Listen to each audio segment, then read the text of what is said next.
안녕하세요. 이번 시간에는 이항 후 본탁관리 기술에 대해서 설명을 하겠습니다. 적기 이항은 호남 평야지에서는 중만 생종의 경우는 5월 23일에서 6월 23일 사이에 하셔야 됩니다. 너무 빠르게 이항을 하게 되면은 냉해라든지 모내기 때 온도가 낮아 초기 생육 지연을 할 수가 있습니다. 그렇기 때문에 그리고 또 고온 동숙에 따른 호흡 증가로 양분 소모가 과다하게 돼서 동얼미를 발생할 우려가 있으니까 너무 빠른 이항은 삼가해 주셔야 되겠고, 반면에 늦은 모내기를 할 경우에는 영양생장 부족으로 배활수가 적고 수량이 감소할 우려가 있습니다. 그리고 가을 저온이 오면은 등숙률을 저하할 우려가 있으므로 가능하면은 이 적기에 하시는 것이 좋겠습니다. 그래서 호남집박에서는 중만생종은 5월 23일에서 6월 23일, 조생종은 6월 13일에서 6월 19일까지 해도 좋겠습니다. 적정 포기수를 설명해 드리겠습니다.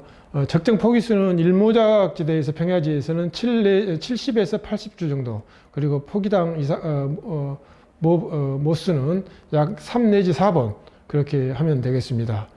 이때 포기수가 너무 많으면은 경합에 의해서 생육이 불균일하게 되고, 또 너무 적으면은 분홀수가 과다로 생육이 불균일하게 됩니다. 그래서 품질을 저하시키고, 그렇기 때문에 가능하면은 포기수를 3 내지 4번으로 하는 것이 좋겠습니다.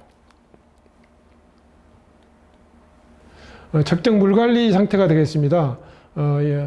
여러 가지 시기별로 구분이 할 수가 있는데요. 이항기 때는 얕게 돼야 됩니다. 얕게 될 때가 이항기, 또 분월 성기, 이 정도가 기고, 또 물을 빼야 될 때가 무효분열기, 또 등숙기, 또 낙숙기, 이때는 물을 빼야 되는데 각 스테이지별로, 각 단계별로 설명을 드리면은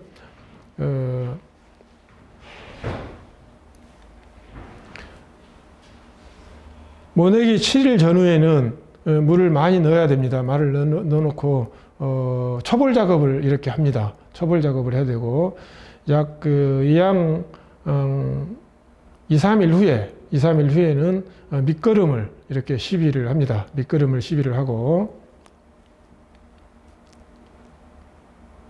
재벌 작업을 하면서 약간 깊은 데는 땅을 걸러주고 쉐토 작업이 되겠습니다. 그래서 이항하기 좋게 균평 작업과 또 이렇게 날라를 펴가지고 균평 작업이 되겠습니다. 그리고 이항전 처리로 제초제를 처리하는데요. 이때는 물이 5일 이상 있어야 됩니다. 물이 5일 이상이 없으면은 제초제 효과가 떨어집니다. 뒷장에서 설명을 하겠지만은 물이 5일 이상 넣을 수 있도록 반드시 유지를 해야 됩니다. 그래서 반드시 옆으로 물이 안 가게 논둑을 작성을 해야 되고, 이항을 합니다. 이항 시기에는 앞에서 말씀드린 것처럼 물을 너무 깊게 댈 필요가 없습니다. 너무 깊게 되면은 어린 모는 잠길 수도 있고, 또 깊은 거는 또 볏집이 몰릴 수도 있으니까 가능하면 얕게 돼 가지고 이항을 합니다. 2, 3cm 돼서 이항을 하고, 이항 직후에는 약 3일 정도는 물을 안 대고 증발을 시켜 가지고 바닥이 약간 건조 상태를 유지하면서 뿌리 활착이 잘 될 수 있도록 도와줍니다. 그렇게 해주고, 활착기부터 분월 초기에는 이항 후에서 7일부터 한 10일까지는 이때는 물을 많이 대줍니다. 이때 많이 대가지고, 이때 이제 대는 이유는, 제초제를 줘가지고 죽은 것들이 물 속에서 잠겨가지고 활동을 못할 수도 있고, 또, 유용한 미생물이 살 수 있도록 물을 많이 이때는 대줍니다.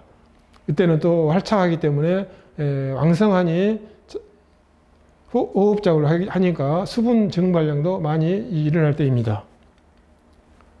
중기제초제입니다. 중기제초제는 이양 후 10 내지 15일경에 하는데요. 이때도 반드시 초기제초처럼 5일 이상 물 유지가 돼야 됩니다. 물 유지가 안 되면은 물이 바닥으로 나가면서 제초 효과를 전혀 볼 수가 없습니다. 그래서 반드시 물을 5일 이상 유지할 수 있도록 해야 되고 물이 만약에 없어지면 약간 보충을 해줘야 됩니다. 최고 분열기입니다. 최고 분열기는 이양 후에 30일경에 옵니다. 이때는 좀 얕게 됩니다. 얕게 되고 중간 물때기입니다. 중간 물때기는 30에서 40일경에 중간 물때기를 약 5일 내지 10일 정도 해주는데 이때 해주는 이유는 뿌리를 튼튼하게 하고 또 유해물질, 물속에 들어있는 유해물질을 방출함으로 인해서 산소를 공급해줘 뿌리가 잘 살 수 있도록, 뿌리가 더 활동할 수 있도록, 또 더 깊게 뻗을 수 있도록, 더 많은 뿌리가 생성할 수 있도록 이렇게 당근 효과를 유도해서 이렇게 보기 위해서 중간 물때기를 해줍니다. 이 정도의 중간 물때기가 양호한 정도라고 하겠습니다. 약간 과도한 물때기도 또 상관이 없습니다. 약간 과도하니 해도 이때는 장마철하고 겹치기 때문에 조금 과도하니 해줄 필요가 있습니다. 이때 중요한 것이 후기 제초제를 칠 수 있는 시기가 되겠습니다. 이 밑에 이제 후기 제초제에 나온 것들이 올챙이 고랭이라든지 올방개 등이 잔뜩 나옵니다. 이때 반드시 물을 뺐을 때 후기 제초제는 경합 처리를 해야 되기 때문에 이때 내 논에 올챙이 고랭이라든지 올방개가 많이 있는 논은 이 중간 물때기를 한 시기에 반드시 쳐주면은 방지를 할 수가 있습니다. 이 점을 유념해 주시기 바랍니다. 유수 형성기하고 수인기입니다. 유수 형성기하고 수인기는 단비를 쳤을 때는 우리가 이삭걸음을 주는 시기가 되겠습니다. 여기 보이는 절간에서 눈에도 보이지 않는 약 2mm 정도의 유수를 관찰할 수가 있는데요. 이때가 출수 한 30일 전입니다. 이때 출수를 30일 전이고 중간 물때기로 금이 간 논에 다시 물을 데리는 시기가 물 깊이는 2 내지 3cm가 이때는 적당합니다. 그리고 물을 간당간계라고 3일간 간수를 해주고 2일을 빼주고 약간 귀찮은 일이지만은 이렇게 함으로 인해서 뿌리 활력을 증대할 수가 있고 더복 경감을 할 수가 있습니다. 그래서 이제 키가 큰 품종이라든지 더복이 우려되는 내가 도장이 됐다, 키가 너무 컸다 이랬을 반드시 이 간당간계를 해서 빼주고 넣어주고를 우선 좀 순차적으로 해야 됩니다. 출수기가 되겠습니다. 출수기는 보통 꽃가루바지라고 해서 꽃이 나오는 시기입니다. 이거는 이때는 물이 많이 필요합니다. 그래서 반드시 물이 있어야 되고 이때 만약에 풀이 없다면은 영이 말라버리기 때문에 반드시 이때는 물을 좀 많이 대줘야 됩니다. 출수기 때는.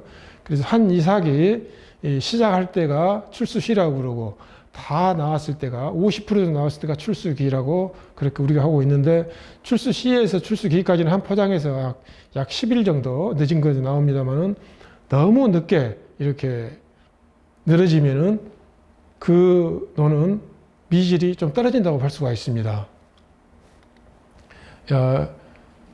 배가 피고 익어가는 시기를 말씀드리면은 유숙기, 호숙기, 황숙기별로 이렇게 고개가 점점 숙여갑니다. 이때도 물 깊이를 2, 3cm를 주고 이때도 걸러대기를 해줌으로써 토양에 더복을 경감할 수 있고 또 임실이 충실이 돼 가겠습니다. 완전 물때기입니다. 이삭 팬 후에 3 내지 40일경에는 수확을 하기 위해서 물을 빼줘야 됩니다. 그래서 물을 빼줘야 되고 수확 작업이 없는 한은 가능하면 늦게까지 대주는 것이 물이 있는 한은 가능하면 늦게까지 넣어주는 것이 좋겠습니다. 미질을 위해서는 좋겠습니다. 물론 너무 늦게까지 있었을 때 작업에는 매우 안 좋지만 늦게까지 이 헤어짐으로 인해서 미질은 약간 좋아진 경향이 있습니다. 질소비료가 되겠습니다. 질소비료는 보통 쌀은 질소비료가 9kg, 인산이 4.5kg, 칼리비료가 5.7입니다. 평야지인 갯대의 경우를 할 경우는 그 정도가 좋고, 너무 비료량을 많이 했을 때는 단백질 함량이 올라가고 쌀 투명도가 조금 떨어집니다. 그래서 가능하면은 9kg 이하가 고품질 쌀을 생산하는데 가장 적정한 질소 12량이 되겠습니다. 질소 12량은 농촌진흥청의 기준에 의하면은 9kg에 밑거름이 50%, 새끼칠 거름이 30%, 이삭거름이 20% 해서 5, 4, 2로 주고 있지만 최근 들어와서는 단 한 번 비료라든지 그런 걸 쓰기 때문에 비료량이 약간 달라졌는데 그 뒷장에서 설명을 드리겠습니다. 사례 1입니다. 질소비료 9kg를 줬을 때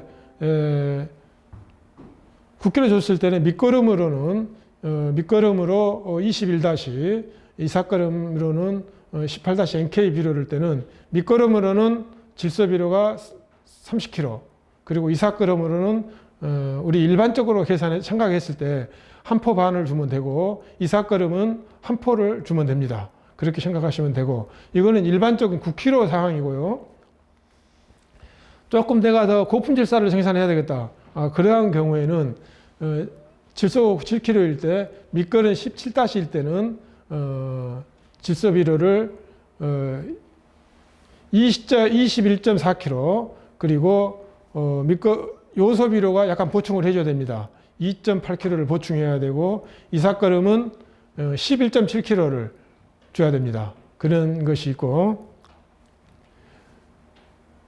앞에서 말씀드린 17-가 아니고 21-일 경우에는 질소비료를 26.5kg, 그리고 이삭거름을 7.8kg를 주면은 9kg하고 7kg일 때 고품질 쌀을 생산한다거나 최고품질 쌀을 생산할 때 12량이 되겠습니다.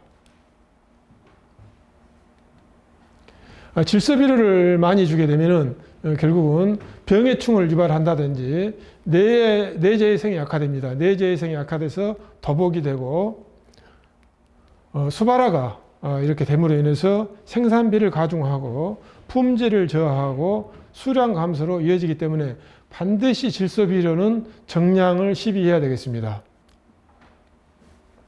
질소비료를 많이 줄 때는 다양한 병들이 발병을 합니다. 일도열병, 입지무늬 마른병, 흰잎 마른병, 세균성 배알 마른병, 이상누리병, 모든 것들이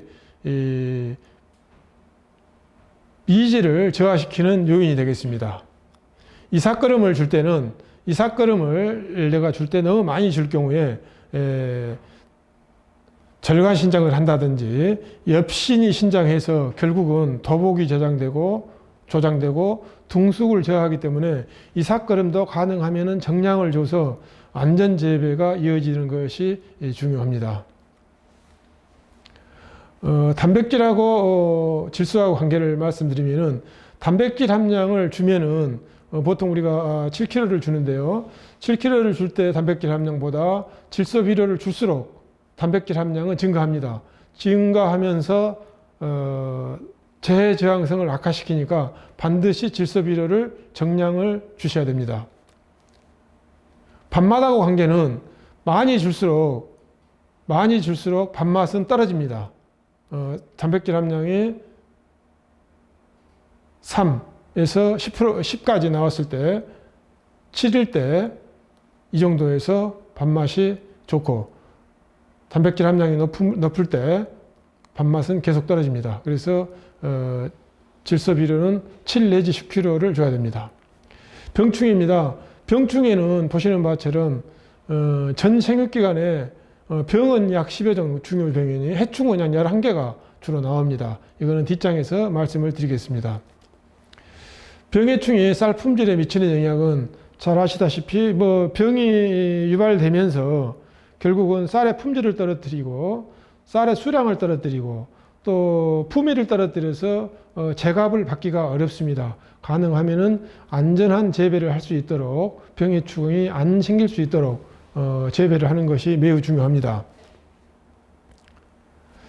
입도열병입니다. 입도열병은 질소비료를 가다할 때 주로 나옵니다. 뭐 입도열병, 목도열병 모두 뭐 질소비료를 가다할 때 나오고, 흰잎마른병은 일단은 저항성 품종을 심어야 됩니다. 저항성 품종이라고 하는 거는 K3A까지 저항성인 품종들이 여러 가지 육성되어 있습니다. 그런 것들을 주로 재배를 해야 되고, 잎진무늬 마른 병은 질소비료 가다시 통풍이 잘 돼야 됩니다. 그래서 V장보다는 조금 분할이 좀 계산형으로 퍼짐으로 인해서 통풍이 잘 될 수가 있습니다. 그래서 빽빽하니 이렇게 쓴 것보다는 약간 계산형이 좋습니다. 가시무늬병도 마찬가지입니다. 가시무늬병도 질소비료를 많이 줬을 때 또는 토양 양분이 결핍 때 추락답에서 주로 나오니까 재배적인 균형 시비를 함으로 인해서 피할 수가 있습니다. 세균성 배합발음입니다. 세균성 배합발음도 종자 소독을 한다든지 약재 방제를 충분히 해서 이건 피해야 되고, 이거는 출수기에 강우가 온다든지 이래서 고온 다습인 경우에 많이 나옵니다. 그래서 저항성 품종은 없지만은 종자 소독을 해서 해피를 해야 되고, 이상누룩병은 종자 전염으로 질소비료를 과용할 때 병이 생깁니다. 그래서 늦은 추비를 주의해야 돼요. 추비를 했을 때 늦게까지 비료기가 나오면은 이상누룩병이 만연하게 됩니다. 병충해가 되겠습니다.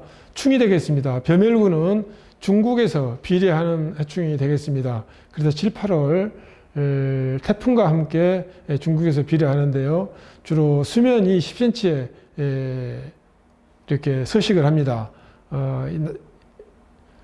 주로 전라남도 해안 지역을 중심으로 발병을 하고 있는데요. 담양은 내륙 지역이기 때문에 주의 깊게 관심을 두고 관찰을 할 필요가 있습니다. 벼물바구미입니다.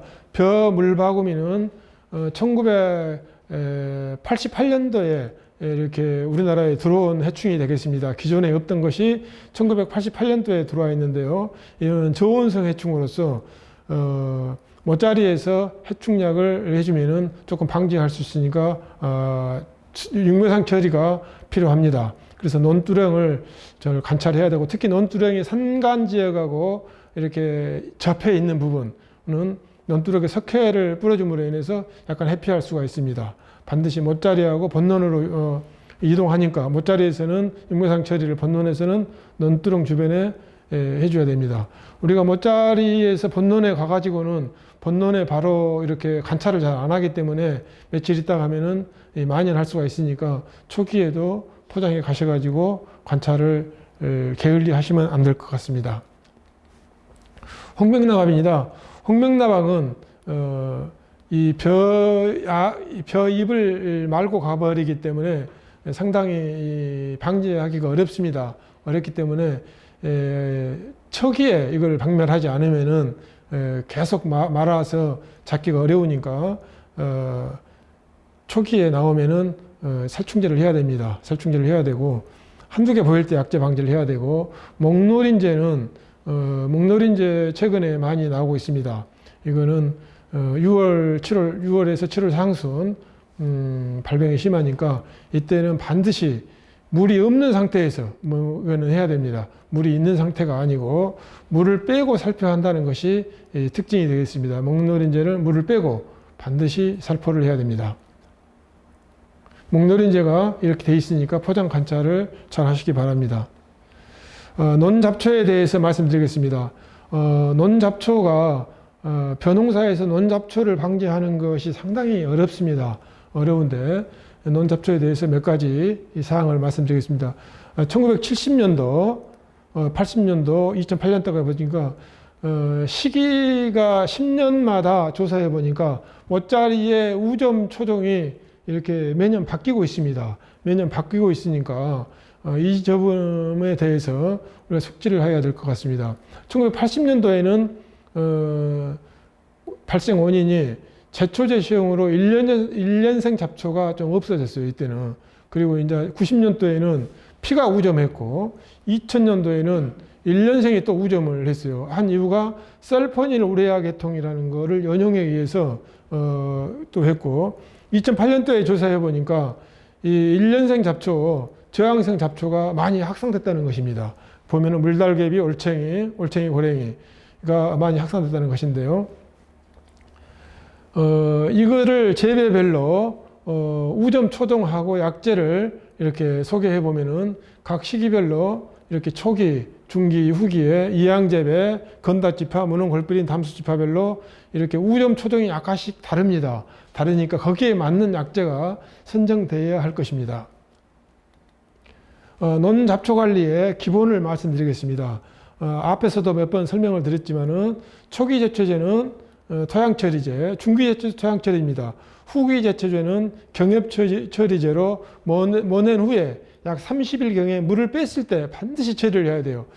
초기 제초제, 중기 제초제는 물이 있을 때 반드시 처리해야 되고, 후기 제초제는 물이 없을 때 해야 되는데, 후기 제초제는 반드시 식물체에 닿아야 된다는 것입니다. 식물체에 닿지 않으면은 약효가 전혀 없어요. 그 점을 아셔야 되겠고, 여기서 말씀드리면은 우리가 초중기 제초제를 뿌릴 때 우리가 물이 있을 때 뿌리라고 그랬습니다. 물이 있을 때 뿌리면은 물이 있음으로 인해서 제초제에 있는 약이 피막을 형성합니다. 토양을 피막을 해서 제초 효과를 낼 수가 있는데, 이 오른쪽 그림을 보게 되면은 이 물층이 아래로 땅바닥에 붙어버렸어요. 땅바닥에 붙어버렸으면은 이거는 효과가 전혀 없습니다. 제초제 효과가. 그래서 반드시 물을 그래서 5일 이상 잡아야 되는 것입니다. 그래서 제초제를 뿌리고는 1차 제초제, 2차 제초제는 반드시 물량이 많이 있어야 된다. 5일은 있어야 된다. 그렇게 설명을 드릴 수가 있습니다. 피가 상당히 문제가 되는데요.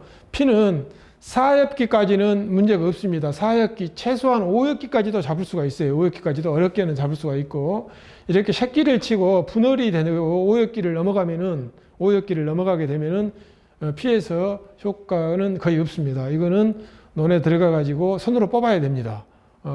뒤에서 설명을 다시 드리겠습니다. 피에는 주로 세 가지가 있습니다. 세 가지가 있는데, 물피, 강피, 돌피가 있습니다.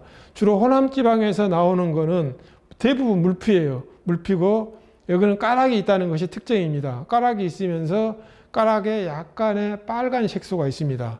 강피는 중부 지역에 나오는 건데요. 이거는 까락이 없고 지경이 좀 뭉퉁합니다. 여기는 까락이 없으면, 여기는 이제 까락이 이쪽에 물피는 있고, 그리고 이제 돌피라고 하는 거는 논둑이라든지 밭에서 주로 많이 나옵니다. 그래서 세 가지가 있는데요. 주로 호남 지방은 물피가 주종을 이루고 있다 라고 하시면 됩니다. 지금부터는 논의 우점 잡초에 대해서 초기 우점 잡초, 피가 있고 물달배가 있습니다. 중기 우점 잡초는 초기에 없던 것이 올방개하고 올챙이 고래가 중기에 나옵니다. 이항 후 약 15일경에 나옵니다. 후기 우점 잡초는 초중기에 나왔던 것이 말고 후기 30일경이 되면은 버풀이라든지 엽기나물이 땅바닥에 붙어 있고, 미국 가마가사리는 조금 우그러 나옵니다만은 올방개하고 올챙이 고랭이가 엄청 커버립니다. 이때 후기 제초제가 이렇게 크는데, 올챙이 고랭이가 매우 잡기가 어렵습니다. 올챙이 고랭이는 여기를 확대했는데요. 이 한 알에 이 눈이 한 4-5군데가 있습니다. 4-5군데가 있고, 여기서 방제를 안 하게 되면은 이 한나에서 4번 손자까지 이것이 나오면서 100개 정도까지 새끼가 나오기 때문에, 이거를 방제 안 하고 두면은 한나가 그 다음에 최소한 50개에서 100개까지는 늘어난다고 봅니다.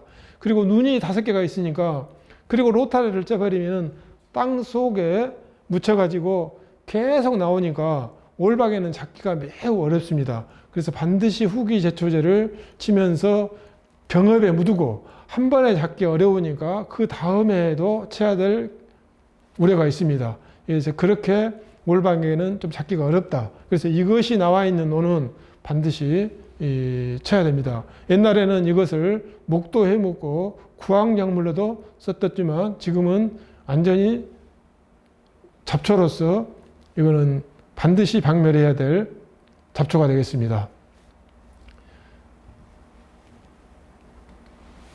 앙우렁이에 대해서 말씀드리겠습니다. 앙우렁이가 최근 친환경 재배되면서 많이 이용이 됩니다. 치폐는 시바르당 썰어질 후에 1.2kg를 뿌려주고 중폐는 모내기 후에 5일 이내에 이렇게 주는데요. 물 위로 흙이 나오면 안 됩니다. 물 위로 흙이 나오면 안 되니까 그 점을 유의하셔야 되고, 중폐를 쓸 때는 어린무하고 직파재배 시는 우려가 되므로 반드시 치면 안 됩니다. 이 점이 우려 주의사항이 되겠습니다. 적기 수확이 되겠습니다. 너무 빨리 수확을 하게 되면은 청미하고 미숙잎이 많이 나오고, 만기 수확이 되면은 피해립이 많이 나옵니다. 동활비가 많이 나오니까 가능하면 적기 수확을 해야 됩니다. 조생종의 경우는 52일 정도, 만생종은 55일에서 60일 정도의 수확을 해주면 되겠습니다. 적기 출수 후에 55일에서 60일 정도의 수확을 해주시면 됩니다. 수확 후 관리가 됩니다. 수확 후 관리는 발화율입니다. 종자로 쓸 것은 45도씨를 넘으면 안 됩니다. 45도씨를 넘으면 종자용은 안 되니까 반드시 자가 채종했을 때는 발화율을 최소한